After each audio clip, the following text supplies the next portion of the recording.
देशाचं स्वातंत्र्य सेनानी लढा माणूस ही त्याची दशा. ज्या ठिकाणी बिरसाच्या वडिलाला सुगणा मुंडाला आणि कर्मे हातूला गाडलं ती जागा पाहतो. आपल्याकडचे मुर्दे तरी साजरे काढतात. ही दशा आज आहे वर्तमानात.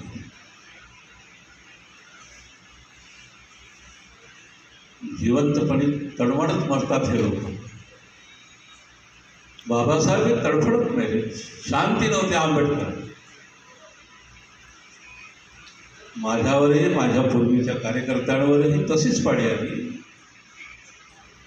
ती नावं तुम्ही घेता आणि ते फोटो लावले महापुरुष तडमडतच मेले. सगळे भूत झाले असते. त्यांच्या आत्म्याला शांती मिळाली नाही. याला जबाबदार कोण? तुम्ही लोक आहात. कधी तुम्ही त्यांना शांतीने जगू दिलं. त्यांचे स्वप्न तसेच राहिले.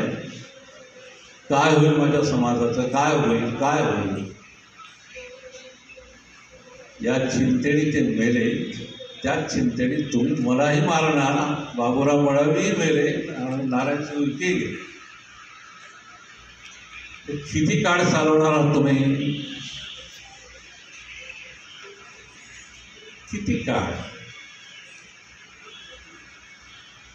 आणि मला एक आश्चर्य वाटतं. मगाशी मी बोलूनही लागलो की आमच्यामध्ये 1000 तरी महापुरुष झाले असते. त्या फोटोवरूनच पाहतो. सगळे लोकसेवक, प्रबोधनकार, झुंजार लढाऊ नेते, स्वातंत्र्य एवढे मोठे इंजिन आदिवासी नावाच्या गाडीला लागले. किती वेगाने तुमची गाडी जायला पाहिजे होती सांगा बरं. मला तुम्ही सांगा. भाषण देत नाही, तुमच्याशी संवाद साधतो 5 मिनिट. तुमच्या विकासाची गाडी किती वेगाने जायला पाहिजे होती किलोमीटर्स/आवर. संघर्षाचे घाट जेव्हा चढायचे असतात 2 इंजिन लावतात. मुंबईला जाताना सह्याद्री घाटात तुमच्या उत्थानाच्या गाडीला तर 100-200 हे एवढे इंजिन लागले. काय उजड पडला तुमच्या जीवनात सांगा बरोबर. एकच समग्र दलित विश्व प्रकाशमान नव्हतं.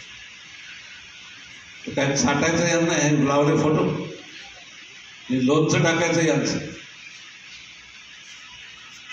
कोण आहे तो? आदिवासी.